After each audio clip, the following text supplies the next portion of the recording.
lain yang dapat menimbulkan resiko kebakaran ataupun ledakan sesuai persyaratan keselamatan dan keamanan. Kemudian area penerimaan, penyimpanan, dan pengiriman harus terpisah, terlindung dari kondisi cuaca dan harus didesain dengan baik serta dilengkapi dengan peralatan yang memadai.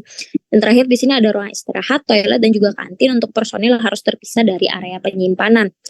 Yang di atas tadi itu kita ambilnya dari Peraturan BPOM nomor 9 tahun 2019 tentang pedoman teknis dari CDOB.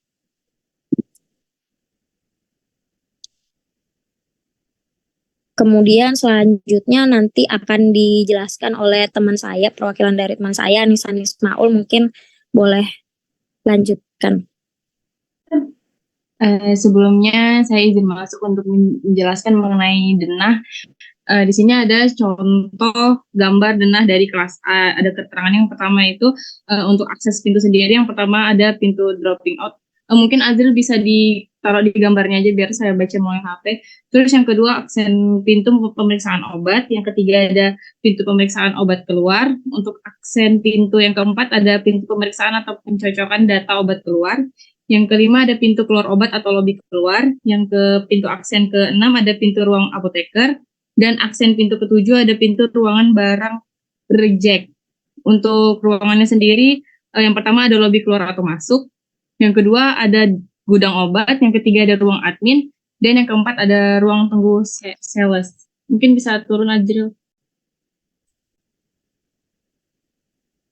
Nah, untuk gudang, untuk pembahasan yang selanjutnya itu gudang ada kondisi dan lokasi gudang yang ideal itu gudang atau area penyimpanan hendaknya memiliki kapasitas yang memadai untuk menyimpan dengan rapi dan teratur berbagai macam bahan dan produk seperti bahan awal dan bahan pengemasan, produk antara, produk ruahan dan produk jadi, produk dalam status karantina, produk yang telah diluluskan, produk yang ditolak, produk yang dikembalikan, atau produk yang ditarik dari peredaran apabila kondisi penyimpanan khusus, misalnya misalnya suhu dan kelembapan udara dibutuhkan. Mungkin kita lanjut syarat umum untuk lokasi gudang farmasi. Yang pertama ada turun drill. Kepatuhan regulasi. Yang kedua ada akredibilitas dan transportasi. Yang ketiga ada infrastruktur logistik. Yang keempat ada keamanan dan keamanan dan keandalan energi. Yang kelima ada lingkungan bersih dan steril. Yang ketujuh ada ketersediaan tenaga kerja yang terampil. Yang ke-8 ada ketersediaan air bersih dan berkualitas. 9 ada kemampuan ekspansi dan pengembangan. Terus ada ketersediaan lahan. Mungkin bisa dilanjutkan ke teman saya dari kelas yang bersedia.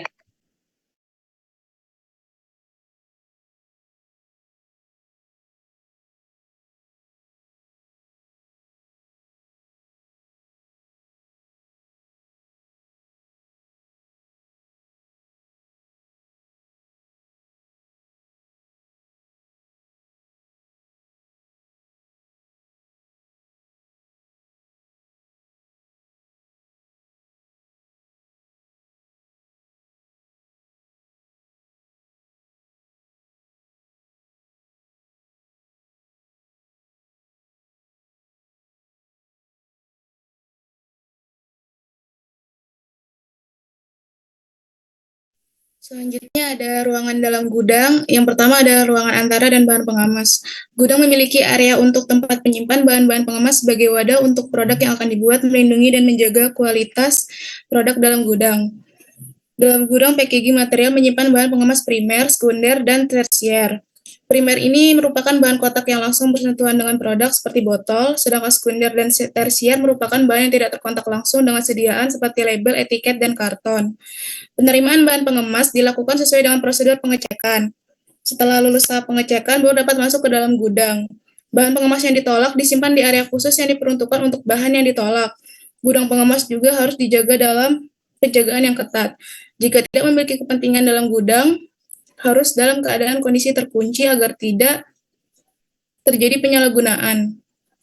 Lalu yang kedua ada ruangan antara dan bahan awal. Bahan awal ini harus ditangani dan disimpan pada kondisi penyimpanan yang sesuai untuk mencegah kerusakan dan kontaminasi. Raw material disimpan dalam suatu wadah yang diletakkan di palet yang tersusun di atas rak dan tidak langsung menyentuh lantai. Serta harus ada space antara lantai dan rak penyimpanan untuk memudahkan dalam pembersihan dan inspeksi. Next.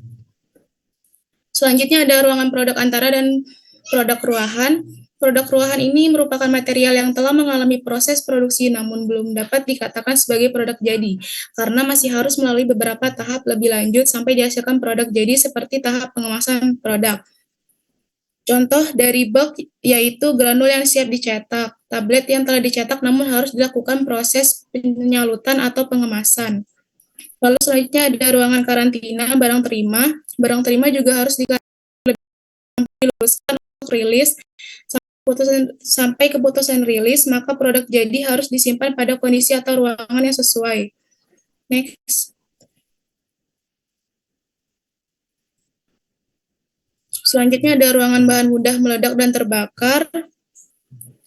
Penyimpanan bahan mudah meledak, berbahaya, dan racun disimpan dalam penyimpanan B3 disertai MSDS yang diberi tanda peringatan, yakni jauhkan dari panas, percikan, semburan api, tidak boleh dihirup, hindari kontak langsung dengan mata, kulit, dan pakaian.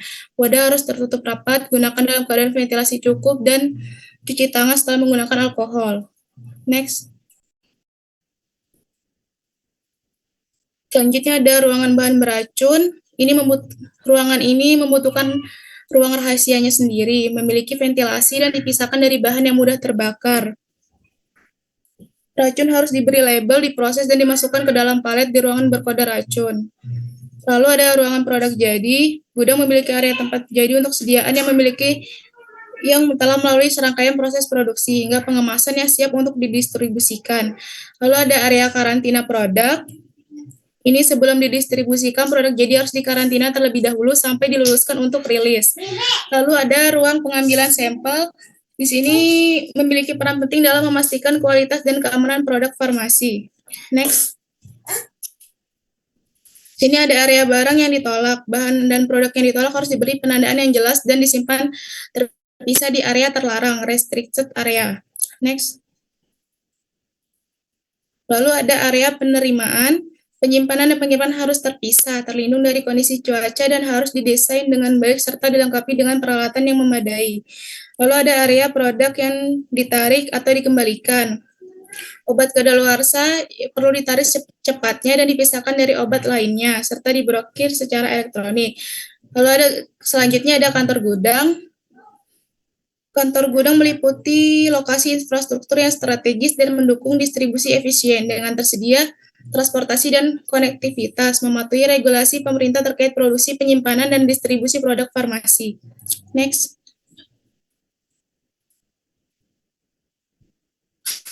Lalu beberapa barang yang umumnya perlu diisi di kantor gudang ini. Yang pertama ada perabotan kantor, terdiri dari meja, kursi, lemari, dan rak untuk karyawan, komputer dan perangkat lunak, komunikasi, termasuk telepon, peralatan kantor seperti fotokopi, printer, dan scanner, fasilitas penyimpanan seperti rak, keamanan seperti kamera pengawas atau CCTV, peralatan teknologi, dan otomasi.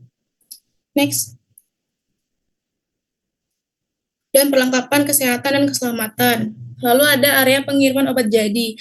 Area pengiriman barang jadi dapat memberikan perlindungan terhadap bahan dan produk dari pengaruh cuaca. Suhu penyimpanan pada area ini sesuai dengan suhu kamar, yaitu kurang dari 30 derajat Celcius. Next. Berikut ini aspek yang perlu diperhatikan. Yang pertama ada kontrol suhu dan kelembapan, packing yang aman dan tepat, pemantauan dan pelacakan, keamanan dan kebersihan.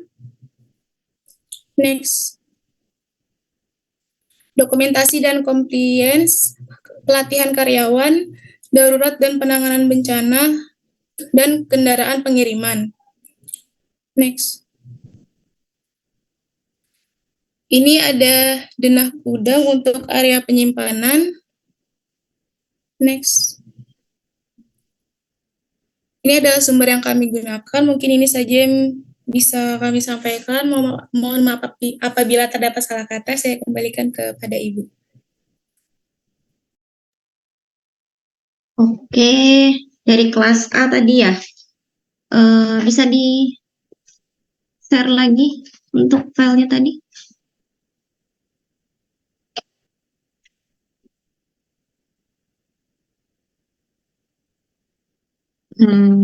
Kalau dilihat dari denahnya tadi ada 2 kan ya?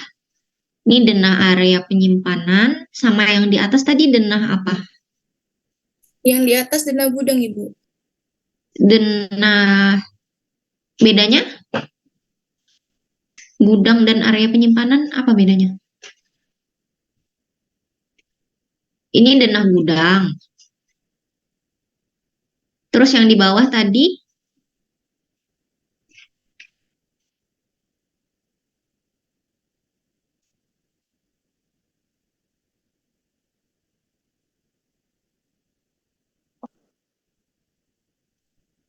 yang ini area penyimpanan, berarti gudang juga.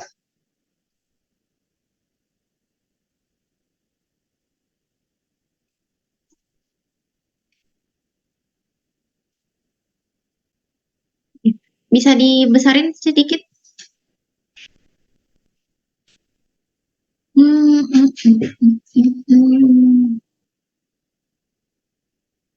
Itu ada keterangannya bahan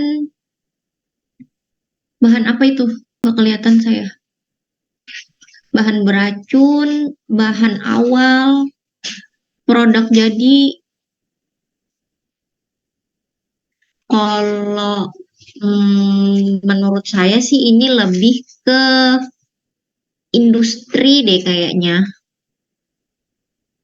Soalnya tadi ada kalian penjelasannya ruang produk antara. Penjelasan tentang ruang produk antara.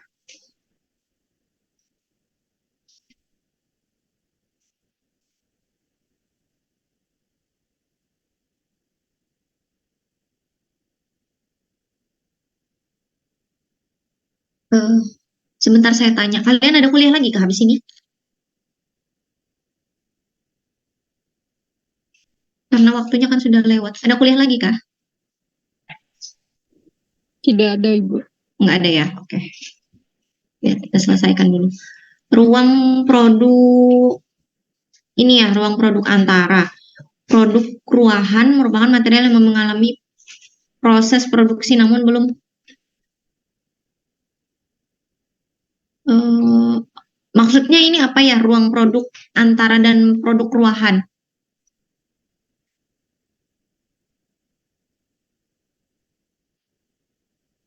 Kan ini ada contoh nih kalian. Contoh dari bulk yaitu granul yang siap dicetak, tablet yang telah dicetak namun harus dilakukan proses penyaluran dan pengemasan. Itu mungkin lebih ke industri kali ya. Lebih ke industri kalau penjelasan kalian. Terus kembali lagi ke denah tadi.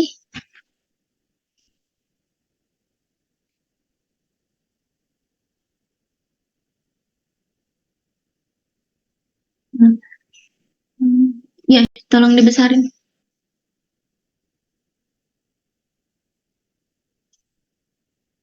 Ya kan? Di situ ada ruangan produk ruang antara bahan pengemasan, ruang antara bahan awal, ruang antara produk dan produk ruahan, karantina obat jadi, lemari label,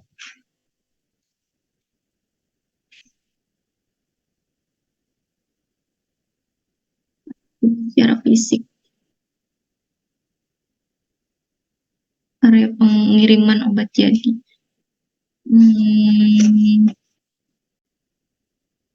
Karantina obat jadi. Jadi untuk gudang utamanya ini di mana kalian buatnya?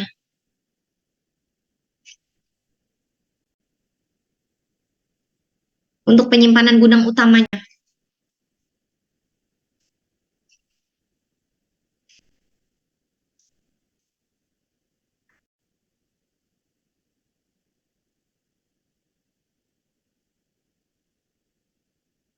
Karena di situ juga ada penjelasan keterangannya daerah produksi. Daerah produksi. Kalau produksi mungkin lebih ke industri. Kalau PBF kan dia lebih banyak ke distribusi ya. Mungkin penjelasan kalian ini kalau saya tangkap lebih ke bagian industri. Kemarin dari Bu Modi penjelasan untuk PBF kan ya dimintanya. atau beda-beda?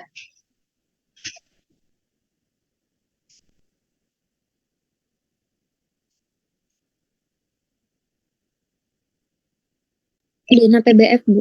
Tentang PBF ya. Oke. Ya. Kalau yang punya kelas A ini mungkin lebih ke industri kalau saya tangkapnya. Oke, nggak apa-apa deh. Mungkin bisa selanjutnya karena waktunya sudah lewat.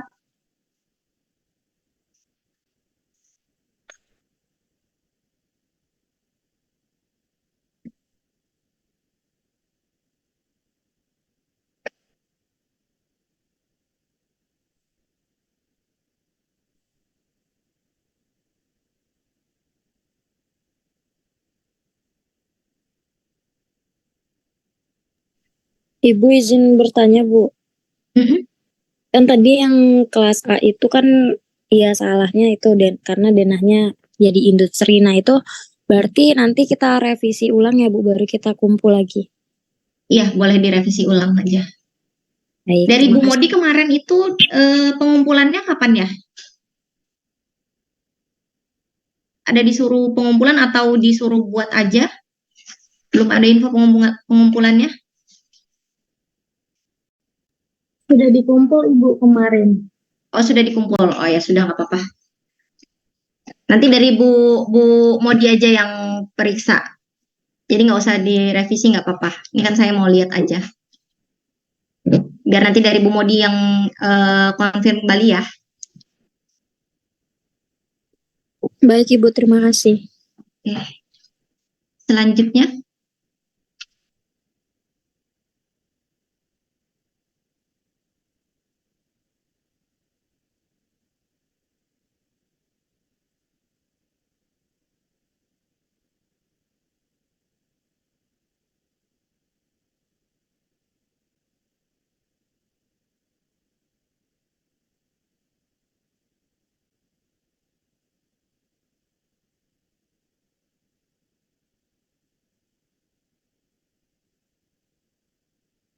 Mas C.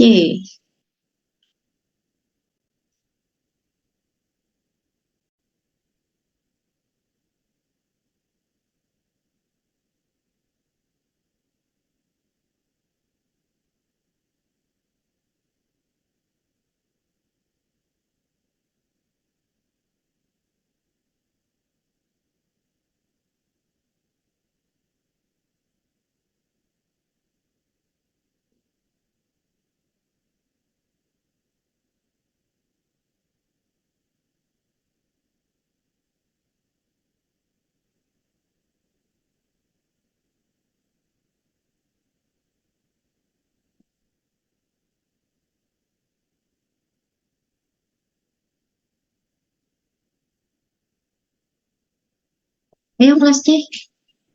Waktunya udah jam 11 soalnya.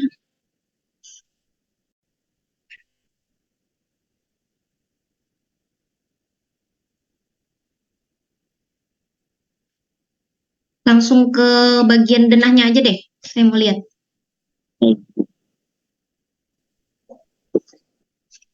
Oke. Bisa dijelasin ruangannya ada apa? Izin masuk. Sedang saya akan menjelaskan bagian-bagian ruangan yang ada di Dina PBF ini. Yang pertama ada ruang apoteker, kemudian ada gudang obat juga, terus ada ruangan admin, ya sama lobi keluar keluar atau masuk, dan ada ruang tunggu sales. Di gudang obat ini ada lemari obat kadaluarsa sama lemari obat karantina.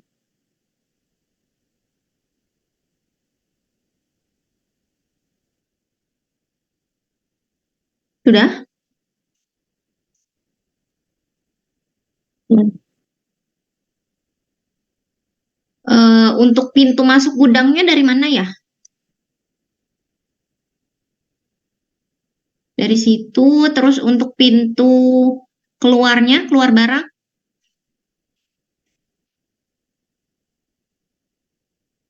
apa lewat pintu masuk itu juga? pintu masuk keluar obat di bagian gudang obat yang kecil itu. Yang mana?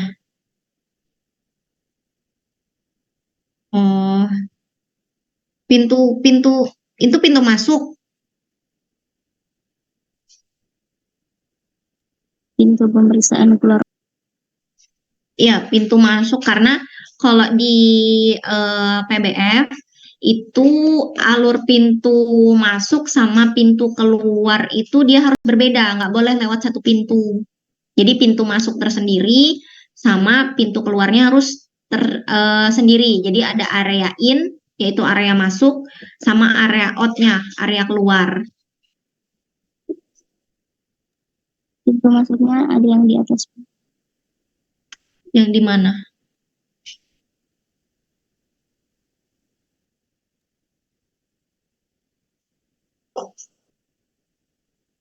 Itu pintu barang keluar ya? Yang ini pintu masuk, Bu. Yang ini pintu keluarnya. Oke. Oh ya, berbeda ya sudah pintu masuk sama keluarnya ya. Terus untuk ruang penyimpanannya yang di tengah ini ya, yang ada tulisan gudang obat itu ya? Iya, Bu.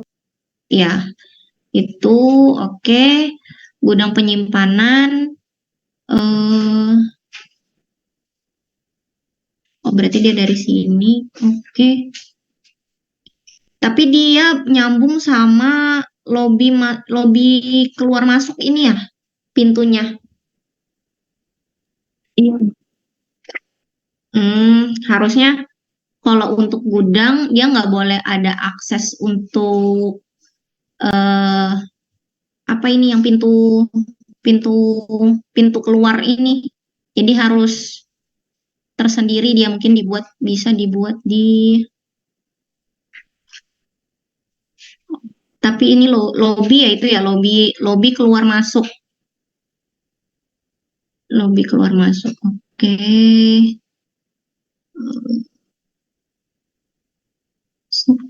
Lemari obat kadaluarsa, lemari obat karantina. Untuk psikotropiknya nggak ada ya?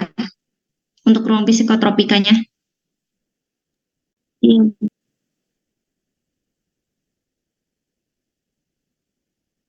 Oke. Ruang studio tuh ruang apa?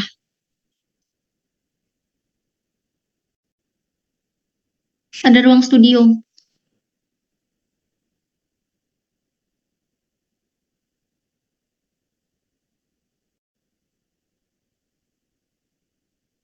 Bener kan ya itu ruang studio ya tulisannya? Dokumentasi, Bu. Ruang apa? Dokumentasi. Dokumentasi maksudnya ruang untuk pengarsipan faktur. Iya, Bu. Oke, karena ruang pengarsipan faktur itu harus tersendiri juga dia. Dan untuk pengarsipan faktur kalau di PBF itu maksimal disimpan dalam 3 tahun. Karena kenapa kepentingannya harus diarsip? Jadi nanti kalau ada pemeriksaan audit dari Balai POM atau Dinas Kesehatan itu bisa ditelusurin dari faktur tersebut. Jadi maksimal untuk penyimpanan arsipnya faktur terima atau maupun faktur penjualan itu harus diarsipkan selama paling lama 3 tahun. Dan nanti juga ada yang namanya pemusnahan pengarsipan. Jadi untuk pemusnahan pengarsipan itu juga harus ada dokumentasinya. Jadi biar kalau ada pemeriksaan audit dari Balai POM atau Dinas Kesehatan, ada datanya ini bahwa pengarsipannya sudah kita musnahkan. Gitu sih. Oke, mungkin kalau dari kelas C tadi ya ini ya. Benar, Bu. Oke, sudah lumayan bagus, cuman untuk ruangannya pintunya sudah berbeda antara masuk sama keluar. Terus ruang apoteker itu nyambung dia sama gudang. Iya, Bu. Nyambung ya berarti ya. Iya, Bu. Oke. Oke deh, dari saya kalau itu cukup dari saya. Udah 3 kelas berarti ya yang presentasi. Nanti mungkin tinggal saya yang koordinasi sama Bu Modi, karena kemarin dari Bu Modi menyampaikan dia ada kasih tugas untuk membuat materi untuk pembuatan pendirian PBF. Dari Bu Modi juga minta saya untuk bisa bahas untuk tugasnya. Jadi nanti untuk pembahasannya mungkin hasilnya bisa nanti saya Oke, mungkin dari itu ada lagi pertanyaan yang lain dari teman-teman?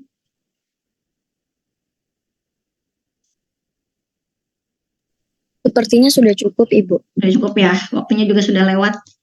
Oke, mungkin dari saya itu yang saya sampaikan untuk materi CDOB dari kuliah Entrepreneurship Kefarmasian.